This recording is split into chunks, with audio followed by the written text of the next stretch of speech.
pledge, please. I pledge allegiance to the flag of the United States of America and to the republic for which it stands, one nation, under God, indivisible, with liberty and justice for all. My apologies. Okay, I'm sorry. Please. I'm sorry. Okay.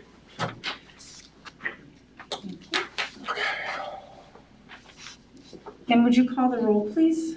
Mr. Ward, Yes. Mrs. Regola-Dye, Yes. Mr. Workman. Yes. Yes.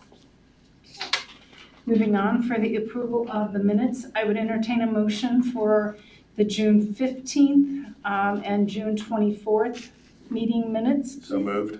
Thank you, Mr. Workman. I'll second, please. Thank you, Ms. Regola-Dye. Were there any corrections or comments? Okay, hearing none, would you call the roll? Mr. Workman. Yes. Ms. Regola-Dye, Yes. Mr. Ward, Yes. Mrs. Gatsman. Abstain. Motion carried. All right, accommodations and communications, we do not have any. I don't have any, but I would like to also just mention, I didn't put it up here, while we mentioned retirements, I think in one of our last meetings, or certainly our May meeting, tonight is Judy's last kind of meeting as the district treasurer. And again, I know we've shown our appreciation several times, but special thanks to Judy. This is Absolutely. Thank you. I don't think we can show our appreciation enough for all that you've done, so. The group hug. Yeah. That sounds good. Or maybe not. Yeah. Other than that, nothing. Other than I did share it's Kathy's Kathy's last meeting meeting too, as so. well. You want to be in the group hug, Kathy? All together. That's right. All right. There are no reports and no public participation at this time. So we will move on for board items for discussion. And we have no items for information, but one item for approval tonight. And that is our resolution number 2 for our 1% earned income tax for the November 3rd ballot. And I would entertain a motion for approval, and then we'll open the floor for discussion. So moved. Thank you, Mr. Ward. I'll second. Thank you, Ms. Regola-Dye. And any comments or questions? I think it is important, and this will come out as we share more information as time goes on, but while the 1% earned income tax stays the same and it's an earned income tax, we did carefully listen to our constituents, and there was concerns about being continuing. We have put a finite 30 years on this, similar to what you might consider a mortgage. And so that'll be geared towards this facility campaign, so it will not be ongoing. And it is for facilities and not general fund. That's So that correct. people understand that as well. This is strictly for building facilities. Yep. Okay, or improving facilities, I should say, as well. All right, any other comments, questions? Okay, would you call the roll? Mr. Ward, Yes. Mr. Regola-Dye, Yes. Mr. Workman, Yes. Mrs. Gatsman. Yes, motion carried. Okay, moving on to item 5, additions and deletions. Unfortunately, I have quite a few things right here to share with you. They're really pretty simple, but realizing that school is just around the corner, we want to try to make this as current as possible. You're going to have an online days plan. It's something we have to do every year, pending we miss days 6, 7, 8 from a calamity day perspective. We can't use those 3 days as remote learning days. We've added a facility use request for the Mount Vernon Police Department. They're doing a charity event here coming up on the 24th, I believe. And you'll see that in the agenda as well. The rest of them are more personnel items. You'll just see the names of people moved to different sections and supplemental contracts. Those items have been placed inside your board agenda for your approval. All right, moving on to item 6, superintendent's report. We do have a couple things to share tonight that were kind of timely, and yet we don't have a lot going on in the summer, but I'd like to try to share something. I do want to recognize, because tomorrow is our last day for our food service program for the summer. So 7 times during the course of the summertime, we had about 750 pre-registered families come and pick up on Tuesdays 7 breakfasts and 7 lunches. During that course of time, that 6-week cumulative total, you'll notice that we have served or provided 31,500 breakfasts and 31,500 lunches, as well as 9,000 gallons of milk during that time. 63,000 meals served to our community. It couldn't have been done without the food service crew and Meg Reed and her outstanding team that really worked hard there. And so just really a record year. We've had folks come in from the state level to take a look, and they just gave us thumbs up every time. And so we're really proud of that effort, and hope that we can be able to continue that for next year, because I think families have really benefited from it. This was something that, I'm sorry, go ahead. I have a question regarding that. Is there any way that we can expand that maybe next summer, or does it depend on the state and federal funding? Well, I think it depends on a couple things. To expand beyond 750, number one, you have to have kind of the ability to make all of those things. They pretty much take Wednesday off and they start on Thursday and they work all the way through Monday to do that. When you start talking about gallons of milk and all the food and all the stuff we have to manage and store, it's quite a piece.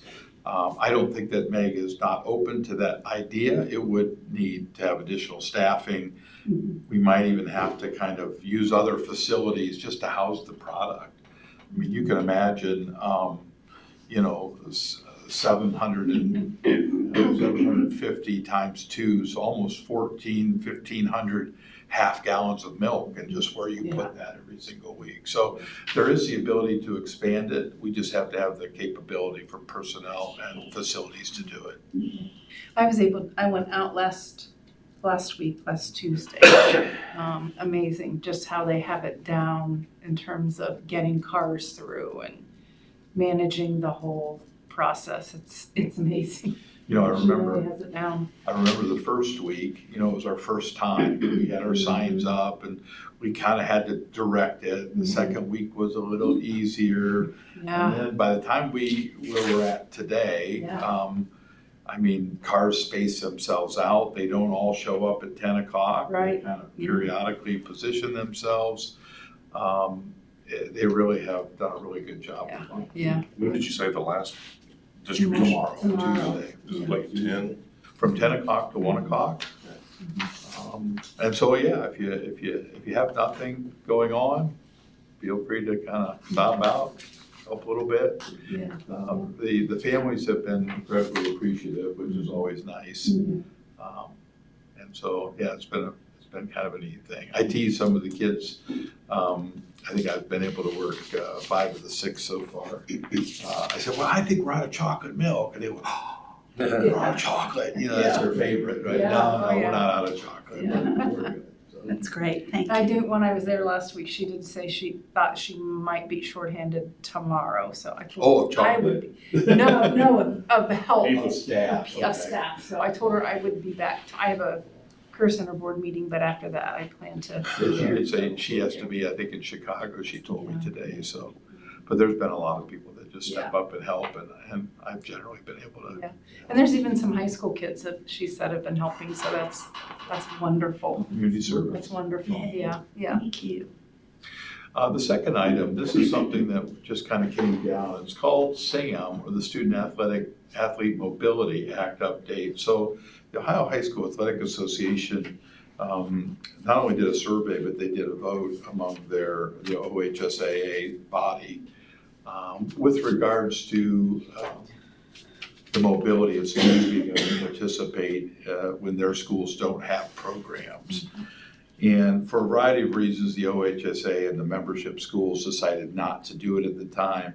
Well, the legislature thought differently, and they passed a resolution. And so some of the key provisions, just because I wanted to bring your attention to it, it's only for 9th through 12th graders only, all right? As we understand it right now, they have to be adjacent districts. So if you think about the districts that surround us, and there has to be mutual approval between both superintendents. So this isn't an automatic thing. This is something we maybe as a district have to determine if this is the right way for us to move forward. How it would impact us is many of the districts around us have same or very similar sports, but there are some they don't have because of their size. Boys golf, boys and girls soccer, girls wrestling, boys volleyball, boys tennis, and swimming. So those are sports that generally speaking our surrounding districts don't or are not able to offer their young folks. What this law does now is it allows them to come to us and say, hey, we would like for our son or daughter, who's in 9th through 12th grade only, would you be willing to allow them to participate in Mount Vernon? But they would still remain, their home school. Again, realizing we have some choices here, it's something we might need to certainly consider as we move forward. I mean, in some sports where we're limited in numbers and we would love to just full out a team, that's one thing. It's another thing if we have folks who come in from outside the district who take the place of inside the district folks, and trying to just develop a consistent thought around our willingness to be able to allow that and where and how and so on and so forth is something that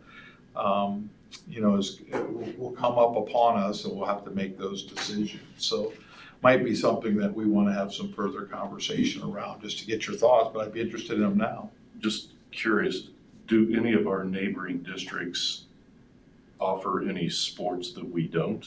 No, they don't. So these requests would be This is really going these to would be coming at us. Yes. Okay, yes. that's what I wanted to be. For sure, and probably the ones that you probably could envision, maybe more than others, might be boys and girls soccer. Soccer is such a, obviously we had the World Cup this year. A lot of people are playing, young people are playing soccer, but if you're at a smaller school and they can't field a team, now they're gonna come and say, hey, would you be willing for our son or daughter to come and play? And so once you make that decision, you just have to understand what the impact is. It'll grow our numbers, but the competition for quote starting spots will also be interesting. And so It's a bit of a dilemma. it is a little bit of a dilemma. If it's truly about providing young people the opportunity, then obviously that's an easier decision. They may not be our young people, but we want all young people to be successful, to do well. But there is that trade-off where, if they happen to take spots of other folks, and we have to manage that. Anybody else have any thoughts on this one? I know it just came to you and I just heard about it, so I thought, I'm gonna bring it up before we need to decide like in the lickety split, which we're probably quite frankly getting real close to that, right? What happens in the event if we agree and let's say we have enough kids for a sport? Once we're in that agreement, does that obligate us to, in fact, bring in kids from other So schools? I don't think we have to, these can be decisions on an individual basis, which is one thing. Okay. However, I do think you want to be somewhat careful about being consistent. Yeah. Like, Right. hey, we're not just taking your best athletes. Right. We have, and maybe we have a rule where we say, if our numbers are low and whatever we determine that threshold That's what I to was be, wondering. we could accept up to, 3 or 4 or 5 to really fill out our roster. But if our numbers are at a certain level, that's just one way to look at it. There's probably other ways to look at it. But it is done on an individual basis, and superintendents, we have to have an agreement. The OHSA did need to develop what they call kind of a template for this kind of an agreement that we share between each other. This only applies to sports that we offer that they don't. Yes. Okay, so the best football player from somewhere No, would. they can't. Right, they can't. If they have that sport in their district, the only way they could do that is if they open and enroll, but then there's OHSA, transfer and exemptions and penalties. They can do it as eighth graders without penalty, but if you do it, That's not part of this. yeah, it's not part of this. Yeah. So I wanted to just kind of put this on your radar. I know Justin and I and Corey just recently had some small discussions about this, but I think we're gonna probably get some requests that we'll need to really have a sense for where we go moving forward. And the tough part will be, there will be some coaches that would like it and probably some that maybe wouldn't be quite as in favor. I think, just putting my coach's hat on, if it was an athlete that could really make a difference, then would you feel differently from that standpoint versus, someone who really is just the love of participation and wants to do it?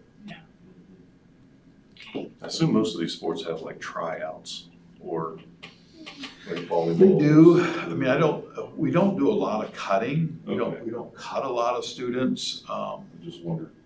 if- Like a if you golf end up- team is not very big. Right, No, they have so 5, you can only, Right, so somebody's getting cut. right, yeah. probably. And Yeah. you kind of move from the varsity to the JV, and there are some tournaments where you can play as many on your team as you'd like, but only a certain number score. Yeah. There might be other events where you only take your top, 4 or 5 golfers. And obviously, that's a meritocracy type thing where the lowest scores go. Right, Yeah. right. Boys and girls soccer would be certainly a bit more subjective. Yeah, Girls yes. wrestling, we don't have a full team, No. but we have a team. Others don't have a team. And so, you can It'll look be at. interesting to see how this plays. Yeah, Yeah. yeah. Uh, Oh, This will absolutely. this will be interesting. It will be. I think there'll be, we got a really, really good boys volleyball team. Right. Will there be some kids, that want to come in and perhaps look at that? Swimming's kind of similar. So could our school district possibly say in any of these agreements that our homeschool people, the kids that are in Mount Vernon would take precedence? We can't do that, can we? I suppose we could, knowing that they've given us some latitude, homeschool students by statutory have the ability to do that as well, provided they live within your district. And so that could be, kind of a side by side. How do you do one versus the other? Do they kind of join together? So, like, if we have a junior at our high school who attends our high school, could they be cut because another child has tried out and If that particular sport had cuts, that could happen. That could happen. Again, I don't know that we have a lot of sports that have cuts, but some of those that have more limited numbers, like basketball, might have, even cheerleading, quite frankly. But that wouldn't be a factor for us because every school has cheerleading. Right, So yeah. that wouldn't even be so it's really just the sports that we're talking about. Okay, thank you. I wondered if that was all. So, That's all of them, yeah. That's all of them. So anyway, just putting that on your radar. I did want to share briefly, this summer we did a thought exchange where we did an engagement summary just to kind of do a little bit of a recap of some of our communications and what people either didn't know enough about or wanted to know more about, or how we can best communicate with them, especially as we looked at sharing information about our earned income tax levy. I have about 10 slides. I'll try to go through them quickly. I've linked them to the agenda for you so you can look at them a little bit more detail. So this was a pretty good survey from survey standpoints. 473 total survey took the survey, so it was a solid response. Of the respondents, 64% were parents of current students, 23% were Mount Vernon City School employees, 17% were community residents without children, 6% were retired residents, and 5% identified as other. So the broad takeaway is, while while current parents made up the largest group, nearly a third of the participants represented community members without children. It kind of gives us a confidence that what we're hearing is accurate. However, there is a context to this, and I think this is an important one. I think the information is still incredibly valid, but this survey was intentionally shared with parents and staff. So we have emails of every parent in the district. We sent out this survey via email to every parent in the district. Oh, We also did the same with our staff. We don't have emails, let's say, for all of our community members or potential voters. So we did put it on Facebook, which is a social media. We invited them, but not everybody does that either. So this really, while it's a nice representation of close to 500, there's a lot of voters out there who really have no affiliation with the school that may or may not have even known we were doing this. And so I think it's important just to kind of take note of that. And I know as we start to think about some feedback and some communication strategies moving forward, we need to understand that pretty well, okay? Just some other demographics. Of those who took this survey, 53% had elementary students, 43 middle school, 40 high schoolers, 9 career centers, 7 preschools. Kind of the age distribution, that was a demographic question. 39% were really between the age of 30 and 59. So two sets there. 12% were 60 or 74 years old. And if you recall, that was a group that we really shared a lot of information because it was an earned income tax. So we know a lot of those folks came out to vote, but again, not having the ability other than our Facebook to share with them, hey, tell us about your experience, we got 12% that were able to respond. And you can see the rest of the information there. Really, this is just a quick general summary. I'm not going to go through and read everything for you word for word. But I think if you look under key community themes over here, the key things that they wanted to know more about was improved strategies and direct updates to resolve kind of uncertain questions. Locations and facilities were huge. High interest in new school locations and again, maintaining those neighborhood schools. They wanted a little bit more of a financial and tax concerns, calls for funding transparency and kind of that long-term thing. And I think that was the 30 years. Community engagement, desire for more community meetings and active feedback opportunities.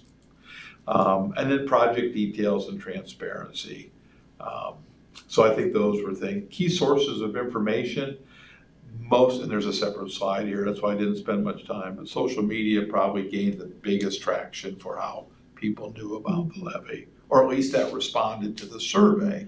So that's where I've got to be really careful because we sent out information to all of our senior folks who registered to vote, but yet they really weren't a small portion of the survey, right? So I think it's kind of clear. So really areas to investigate, we've got to really look at these school locations. That's really important to the community, and then what's going to happen relative to some of the old buildings. Again, financial transparency, how does this really impact me? And then community engagement. And what this word is, this is a little misleading. 22% of those surveyed felt that we did not communicate it quite well. But I can go back on the opposite side of that and say there was 60-some% that said somewhat or very well. Yeah. I wanted to make sure we highlighted both. And I think it says even in here who felt it was detailed and clear, yeah. So while most participants felt somewhat, 41%, or very informed, 33%, right there makes up 74% of folks felt either very well informed or somewhat informed. Again, realizing this is that 470, which is mostly made up of parents. And again, this just kind of goes to just what we were just talking about. So I got ahead of myself. Most common channels of communication, 65% of them said they use social media, 36 were email, 32 district website, school newsletter, 32%, hearing it from district staff, 32%. They had the ability to check mark all where they had heard information. And so that's kind of what you're hearing. So we really did use multiple channels to share information. We did ask them what information that people felt were missing. So some community information and gaps of engagement. The top information demand of those surveyed wanted to know some building design and features, safety and security improvements, and construction timelines. The tax impact, funding sources, and future of closed buildings kind of fit right in behind there. Opportunities for engagement. The statistics that really jumped out, 54% said they wanted more detailed project updates. 44% said they wanted opportunity to ask Citrus leader questions directly. 40% wanted additional social media updates, and then you can see what the others had said. Again, we need to do a better job probably of leveraging our local media, the Mount Vernon News, Knox Pages, even the radio. This was kind of interesting. Focus on publishing short feature stories, create many smaller stories. And some of this too was some really looking into how we could do better, but people digest information much better in smaller, frequent pieces. One thing Judy and I spent some time talking about today was, we do 2 district newsletters. We do one in the fall and one in the spring. Those are big newsletters. We've had anywhere from 8 to 12 pages. Really, we believe that going into this new year, we ought to probably be doing a just smaller district newsletter 3 different times, at least here, and maybe go to quarterly kind of a thing where we can share more information more often, but in smaller bits. This visual piece, there's a phrase, don't tell them, show them. The survey results give clear direction. People specifically ask for designs, timelines, and details. So making it more visually perhaps appealing. Now, we did do a lot of videos, but the only people that saw those videos, of course, were people that were social media followers. We've talked and we approved working with Fanning and Howie and our architects on creating some more visual presentations because sometimes people get a better sense of a picture versus words. So what we believe our targeted communication strategy would be to stay coverage over frequency. The challenge is getting the right information to the right people, not just creating more content. We really felt like we developed a lot of content. It was just getting the content out to everybody is really what's going to be important. We talked about 3 mailers. We talked about presentations going directly to civic clubs, Rotaries, Lions, senior centers, again, our local media, and providing visuals. Social media campaign, continue to focus in that area. There are some things, and Judy's definitely much more in tune to this, but the ability to utilize social media and boost your presence there. And maybe to do, again, bite-sized questions versus, we have a really nice F&Q on our website, but it's a big F&Q. Take bite-sized pieces of that and turn them into social media pieces. And then again, a direct mail strategy where we're actually being very specific and sending out smaller district newsletters, maybe August, September, October, with other information, as well as our postcard mailers that we did. So all of that kind of comes into that big piece. So part of this was really just sharing a little bit of the engagement, but part of it was taking the engagement and sharing some things that we might want to consider moving forward. Anybody have any questions on that? Information. It might take you a little bit just to digest that. I can share with you more specifically the thought exchange things. I tried to pull the thought exchange things over into something that would be something that I could share. It kind of actually developed about a 12 or 13 slide, and you saw every single question and what the responses were on that. But I didn't want to just go down through 14 questions and share with you data. A question. How soon do you think we could have our first community meeting, in-person meeting? How soon could that happen? Well, I think certainly by September, we really should, once we get school started, right? I think we put those things out and we advertise them way ahead of time. You know, we did a couple last year, but we got it out through social media, and it wasn't like in a district newsletter where every community member got to see these times. We didn't have a lot of participation to those community engagement options. But I don't know that we were able to reach a large audience to let them know, hey, by the way, here we are, it's coming up. Because really we have access to our parents and our staff on a bit more regular basis because we have their detailed email and texting information. The broader community, the only way they hear about it is through our local media or our social media, or if we send out direct mailers. In 2025, I think it was, didn't we have, or you had 2 or 3 community engagements when we first thought about putting this on the ballot? Was that in We 25 or did, 24? And we did have, when the facilities committee made their declarations known to the community, we had a big community meeting at the high school auditorium. That night, we might have had 100 people show up. And that would probably be the kind of an audience that we would want to try to put together a presentation, maybe not quite to that level of detail, but put together a presentation and allow some real question and answer kind of time.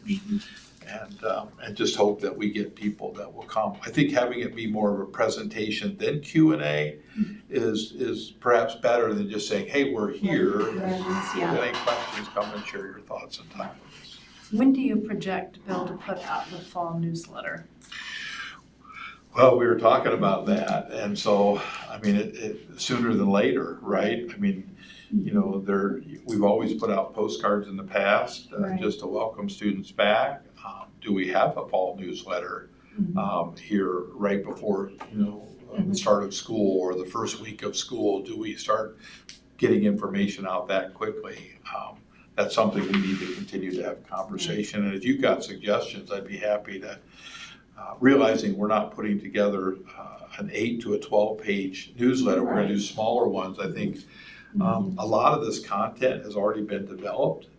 It's just now tweaking that content and then putting it in a format that folks can hear. And if we do it in a box holder sense, in other words, we send it to every box holder in Mount Vernon City School. That means everybody gets it. Yeah. So no one can say, well, I never got the information. I can't make them read it. Right. You know, hopefully we can make it attractive enough that they, you know, are willing to look at 4 pages. And then to just be a bit more consistent with that as we move forward. And we may find that that is a great way for us to better communicate with the community as a whole moving forward. Maybe it is quarterly. It's not necessarily cheap to send out a newsletter to, you know, 15,000 box holders, but it's pretty important right now to make sure we get this message out, and then we can evaluate the quarterly. What are the rules indicating whether we can have any information at the first night of parent-teacher? There's no rule that we can always provide information at any event or anything that goes on in school. What we have to be really careful of is we can't be voting advocates and trying to tell people to vote yes. Gotcha. We get ourselves in a little bit of a tricky spot there. But sharing information we can do at any point in time. Okay. Now, a levy committee, on the other hand, they can be there and they can, you know, have their little yes fingers, and I mean, they can do whatever. They can really do more of that. We as a district can only provide really the factual information. And that includes board members. That includes board members. Yeah. That includes board members. Thank you. You have a greater, because I mean, this is kind of your work time. Board members have a little bit more flexibility in that they're not on the clock 24/7 either, right?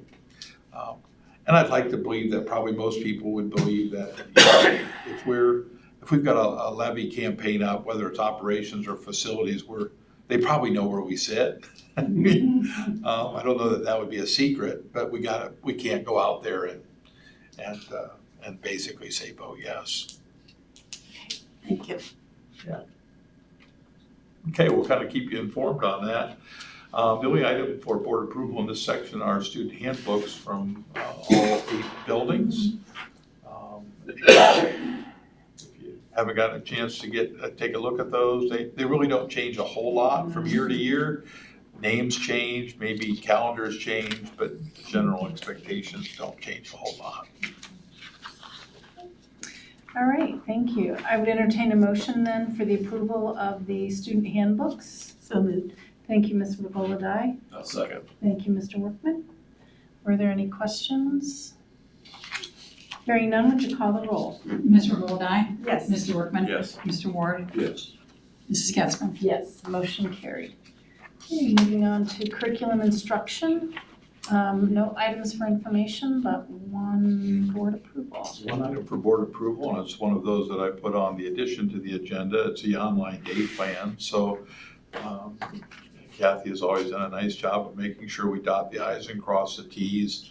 And we approve this by August every year so that in the event of days 6, 7, and 8, we can count those days as counted hours even though we're not in school, provided we have a plan.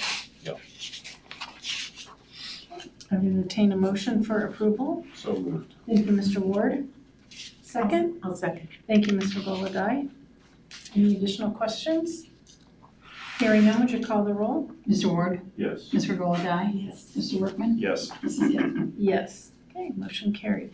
Moving on to fiscal services. Yay. Okay, for my very last,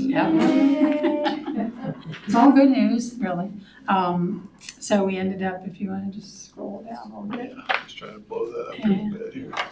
So there's a reconciliation, you might want to make it a little smaller so we can see the whole page. So this is cash, this is all cash, this isn't cash in our self-insurance fund, our food service fund, and our general fund, $24,700,000. That typically would have been higher because usually we do get some tax collections in July, as you're all aware. There's no tax, have anybody got a bill yet? No. No bill, okay. I talked to the auditor last week and she said what happens is every county picks their own vendor. And with the new laws, there are a lot of changes that had to be made. Whatever vendor that Knox County chose, took them a while. And then, according to Sarah, the auditor last week, she got word from them that they thought they had it ready to go. They were gonna send it back to her office. Someone here in the county has to look over the bills and make sure they look right, and then they'll be sent out, and then they'll start collecting. She said the last deadline extension that she approved was the end of August, so we may not get all of our money until the end of August. Luckily, we have a cash balance, so we're okay. This is the final. Again, we're comparing the February forecast with the final. Should have been 100%. You can see that we took in a little bit less. Mostly that's in the taxes there. We took a little bit less in the taxes, a little bit higher in a couple other areas there, but ended up with, what is that, 96? 99. 99.55. And You were off by 0.45. I know, it's disgraceful.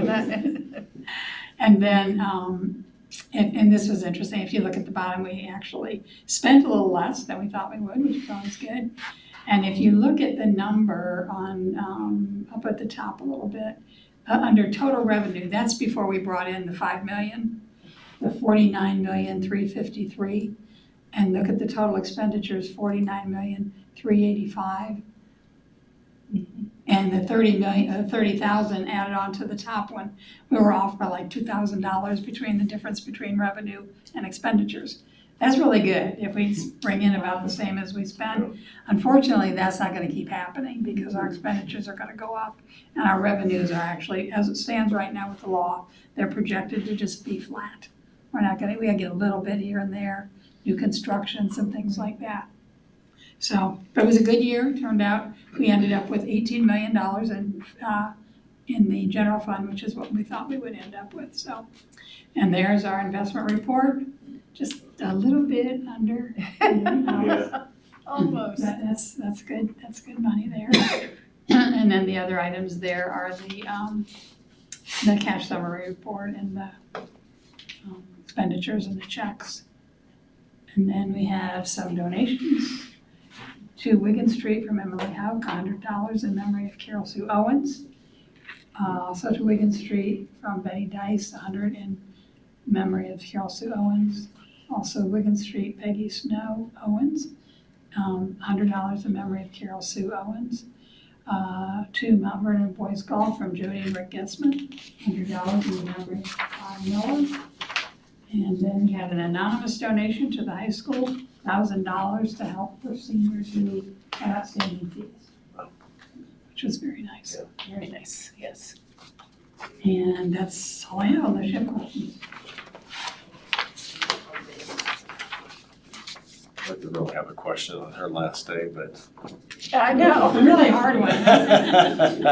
Now, Why just didn't you hit that middle? the first 5-year forecast, the first forecast, I don't call it 5-year anymore, for the next school year has to be submitted in August. So, Courtney, I remember her name, she'll be bringing you a 5-year forecast. She works with the same forecasting group that I do. I met with him last week. I'm sure I'll go over what I have and she can make any changes she wants. When she and I talked a couple weeks ago, she sort of made it sound like I'll probably just submit whatever you have because she's gonna have a lot of other things to do. Oh, yes. And she can always revise it at any time and have you reapprove it, or the second one has to be approved in October, November. So between that, she can make changes, so.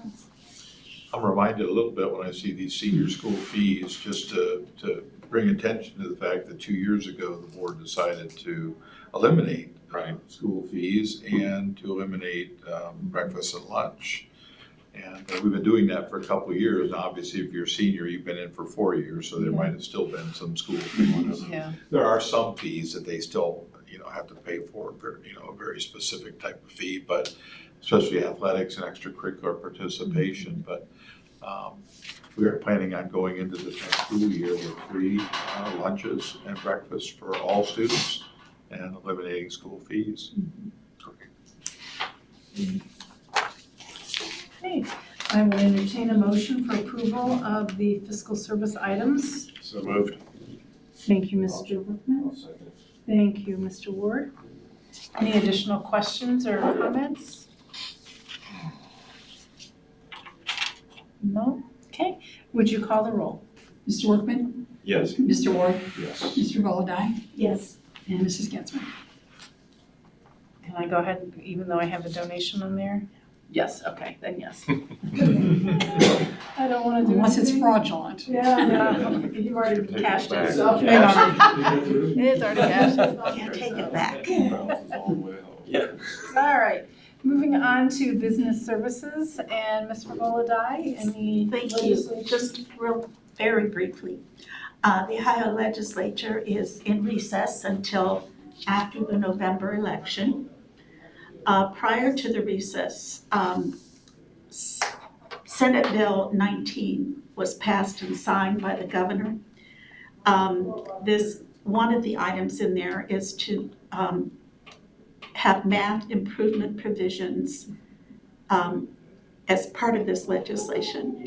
And beginning in the next school year, school districts, community schools, and STEM schools will be required to report to the Ohio Department of Education and Workforce and provide evidence-based academic intervention services to any student who demonstrates a limited level of skill in math and/or ELE. These mandates that have been put into law are unfunded. Any questions or comments? I would make a comment relative to what you just mentioned about math. So several years ago, the governor took on this challenge with reading. And we had to have what's called reading improvement plans. They were nicknamed RIMPs. We knew this was probably coming, but now we're going to have MIMPs, math improvement plans. And this is we put a lot of resources into beefing up our literacy program. while this may be Kathy's last night as our curriculum director, I've had conversations with her about some math kind of interventions. Because we're mandated to do some of this, we can use some of our DPIA funds almost as a math coach for a certain number of days to really help us, because she was a math teacher.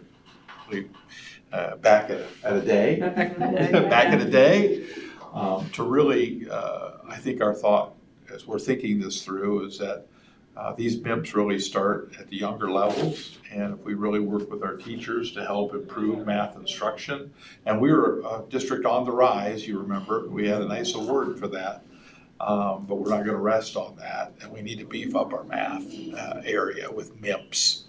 And so that may be, but I just thought I would add that MIPS and RIMPS are things you'll have to remember. We do have a number of items for board approval. Looks like they got changed around a little bit from the correspondence I shared earlier, but the first item is the Knox County ESC True Up. Every year the Knox County ESC tries their best to project what our costs will be. And generally at the end of the year, they will go back and say, hey, our estimation was a little bit here, a little bit there. I think you've all had a chance to take a look at that true up. It was definitely a little more than we had anticipated. Item 2 is St. Vincent speech therapy contract. Item 3 is a station break agreement. Item 4 is a Tri-County ESC Medicaid contract. They do all of our Medicaid billing through Tri-County, of which we bring in, what, Judy, close to $300,000-$400,000 a year. That's a lot of money. And so it's really important to have that third party do that work for us. And then the last one was one I added to the agenda, and it was a facility use request for a baseball field on July 24th. It's a charity softball game. It'll begin at 6 to support a Mount Vernon police officer currently battling cancer. Obviously, you'll see that we're donating our facilities and time and really want to support that. Those 5 items for your approval. I would, before we entertain a motion, I would like to ask that the Knox County ESC True Up be tabled until we can have further explanation on some of those costs that are involved. It just seems Does that need a second? extremely high. We will, yes, I would make the motion then to table the Knox County ESC True Up. And hopefully maybe, Bill, if you can get in touch with Mr. Mackey and he could come and make presentation as to why the True Up is way off this year compared to years past. I would second that. Do you second that, I would Jeff? second that motion. Thank you. I can certainly reach out to him and ask some questions. If you have additional questions you would like for me to ask, Mm-hmm. I can certainly invite him to a session or a special session, or give him a list of questions that he could, take the time to answer for us. This certainly was much higher than we've ever anticipated or ever had in the past. Correct. And I think it's probably fair that we ask the right questions, right? Right, absolutely. So I guess if you're going to make a motion, it would be making a motion to approve what items? Well, I make a motion to table the ESC, the True Up. And Jeff seconded it, so So we we get to need to vote. vote on Okay. that first. Mrs. Come Getzler, back to the. Yes. Mr. Ward, Yes. Ms. Regola-Dye, Yes. Mr. Workman. Yes. So then I would entertain a motion then for items 2, 3, 4, and 5. So moved. I'll second. Thank you. Ms. Regola-Dye and Mr. Workman. And were there any additional questions or concerns there? Okay. Hearing none, would you call the roll as well? Ms. Regola-Dye, Yes. Mr. Workman. Yes. Mr. Ward, Yes. Mrs. Getzler. Yes. Okay, motion carried. And then we will, so if there are any questions on the ESC, if you would get those to Bill or Judy, Judy in the next day or two. Soon. Soon. Absolutely. And then those could be presented so that we can If get there's some any other further additional explanation. information you want from Judy and I, let us know. I mean, this is obviously the true up. Right, I know some of you have shared some concerns relative to costs. We can share with you whatever we need, you would like. thank you. Okay. And I'm assuming that that bill has not been paid, the true-up has not been paid yet? Okay, all right, so we'll wait for that payment until we get that explanation. Move forward, okay, sorry about that. All right, moving on to student services. Bill? We have no items of information at this time. Student services tends to generally be really geared a little bit more towards our special needs population. And as I've shared in previous updates, the costs of serving students with special needs just continues to rise. Not only does the cost to educate rise, but the personnel related to these services, we're starting to find that more and more of them want to go to the private sector, because in the private sector, they may make a little more money, but they also have more flexibility on their time and can work remotely and do different things. And so we really find ourselves hodgepodging a lot of positions. So you'll notice here that, we've got a lot of different types of agreements with third-party agencies just to hire speech therapists or psychologists or multiple psychologists. And so that's what you're seeing in items 1, 2, 3, and 4.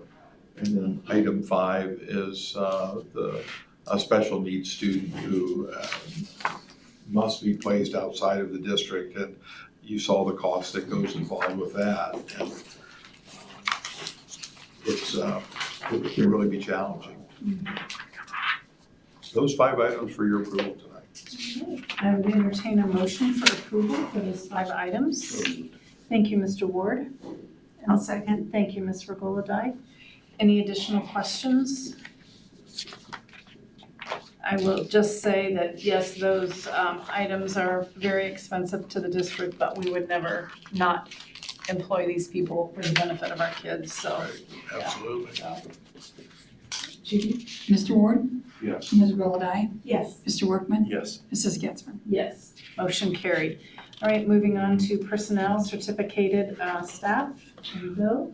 Our last 2 items have a lot of information in them. But first and foremost, one item for information today is an opportunity to have a public hearing per the Ohio Revised Code about the issue of rehire employees. And so Margie Ark, Don Foose, and Karen Donadio are being reemployed as retirees in the district. And this is an opportunity for anybody to share any thoughts they have relative or in regards to that. How it pertains to that, I'm not real sure, because I feel like 2 separate items. So Right. if there was anybody here that wanted to share Anybody anything related to that, you're more than welcome. No? Okay. Okay. All right. Hearing none, then you'll see those listed later. And then we had another employee who was receiving a 1-year contract. She received a 3-year contract prior, so that's just items for information. And then we have a couple salary change notices, all for verification of completed coursework. So summer is that time of the year when they finish up a class and they move from, a bachelor's plus to a bachelor's plus 150 and so on and so forth. Item B and beyond, I'll kind of quickly go through those because there's a whole bunch of them.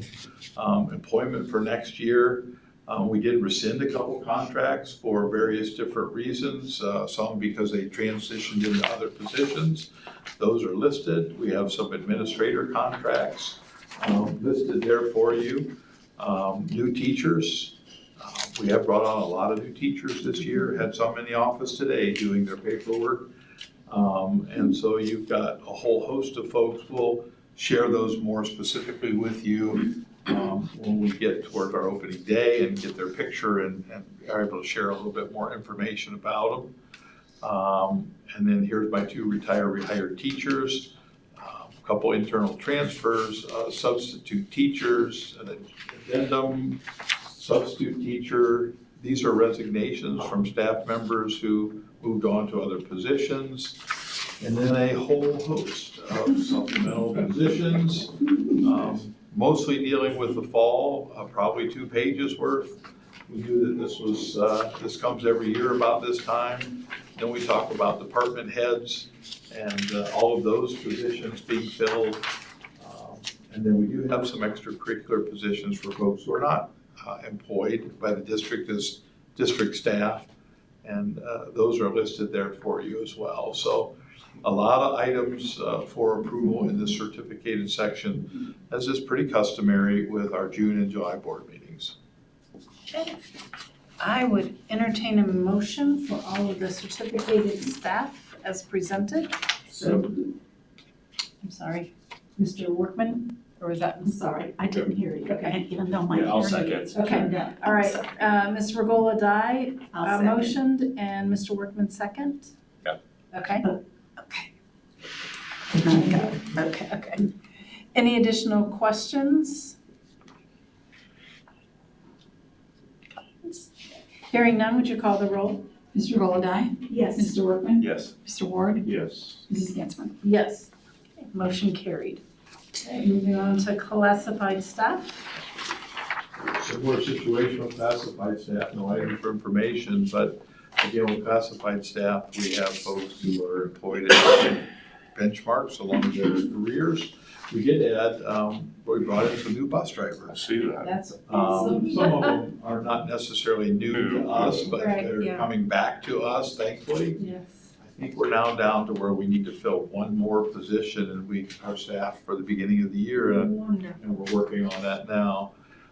You can read down through those names. We have a number of 2-year contracts for years 2 and 3 of their contract sequence, a number in their 4 and 5-year contract sequence, and a number in their 6th and 7th contract sequence. Some are work crew, and we have a couple resignations for your approval. I would entertain a motion for the classified items as presented. So moved. Thank you, Mr. Ward. And the second? Second. Thank you, Ms. Regola Dye. Any additional questions or comments? Hearing none, would you call the roll? Mr. Ward, Yes. Mr. Golodai, Yes. Mr. Workman, Yes. Mrs. Getzmann. Yes. Motion carried. Okay. Moving on to board member comments. Mr. Ward, would you like to Sure. start today? Sorry. Yeah, oh, no, it's fine. I think there'll probably be some consistent themes tonight, recognizing and thanking those that are in their last meeting here in their current capacity. I know capacities can move with time, but thank you both for everything you brought to this district and to this board. It's been great. I probably had the least amount of time on this board and have really valued both of you and what you've brought to the district, so thank you. Also want to, for lack of a better term, a shout out to our colleague, Dr. Bennett. I'm sensing that she's listening. And prayers continue to come your way, so just know that. And you are missed. Thank you to all of our staff that are continuing to work through this summer and all of the logistical matters that we've just seen before us here. It's quite a puzzle to have to put together every time, but you do it. So thank you to everybody and our grounds crews and everybody that are getting facilities and things ready. School will be here before we know it. Yep. So thank you to all of those folks as well. Mr. Workman. You covered a lot. Whoever had to start was gonna cover a lot of that. But, many of the same things I have as well. I know this is a busy time for Mr. Cedar and his staff, and we appreciate what you're doing. You can obviously see signs of that here. And I'm gonna miss sitting next to Judy. It's a treat, isn't it? It's been fun. The rose between two thorns, is that kind of? Absolutely, but thank you for all your service and what you've done. When you came back, you were very quick to offer anybody to come and sit with you or have questions that needed to be answered, and I've always appreciated that, and you've served us well. Thank you. Thank you. And Kathy, good luck to you in your next step. I know grandkids are gonna be thankful for that. So, but both of you, thank you very much for the time that you've given us. It's been greatly appreciated. Mr. Goladai. I'm very excited about the new school year coming up for many reasons. But I would be remiss in not saying that saying goodbye tonight is bittersweet. And we deeply appreciate all the knowledge and care that you brought to the school district for our children. And we deeply appreciate it. And we deeply appreciate, continue to deeply appreciate our community's support of the Mount Vernon City Schools, because it's truly a partnership, and we rely on you and you rely on us to provide the best for your children. So thank you to everybody.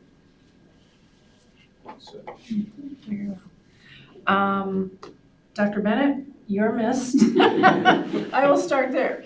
You're truly missed, and I hope you are resting well.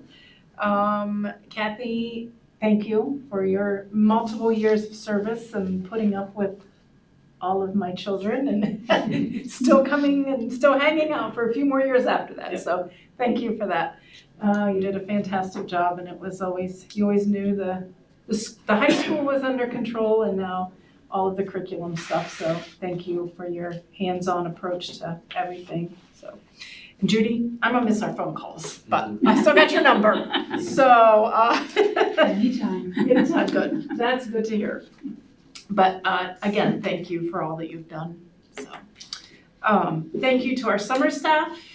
They've been working hard. To Megan and her crew to serve that many meals over the summer. What a blessing to so many families in our community, and just witnessing the people that were coming through last week when I was able to watch for a few minutes, just the smiles, and just, you could just sense the sense of relief to some of these families and these kids, and the enjoyment, getting their half a gallon of chocolate milk was a pleasure. So that was so exciting, and what a blessing to be able to offer that to 750 families. And as she said last week, I just wish we could do more right now, but that was our max. We had to cut it off. So exciting that we have that staff that's willing to dedicate themselves to do that every year. So thank you to them. Sports are gearing up. Academics, teachers, you got a few more weeks of vacation. I think our administrative team comes back, is it next week? It's third. Okay, Wow. so they will be back. Enjoy your last week off, and I look forward to a fantastic 26-27 school year. So, Judy, Bill? I would like to say that it has been, it's been great working here. This is a great district. I feel very fortunate. In fact, I found a quote you'll love from A.A. Milne, The Tales of Winnie the Pooh. How lucky I am to have something that makes it so hard to say goodbye. So, thank you. Thank you. I don't need to say any more. And Judy, for the last time, I would entertain a motion for adjournment. So moved. Thank you. I'll second. Mr. Goladai, Yes. Mr. Workman, Yes. Mr. Ward, Yes. Mrs. Getzman. Yes. Thank you very much.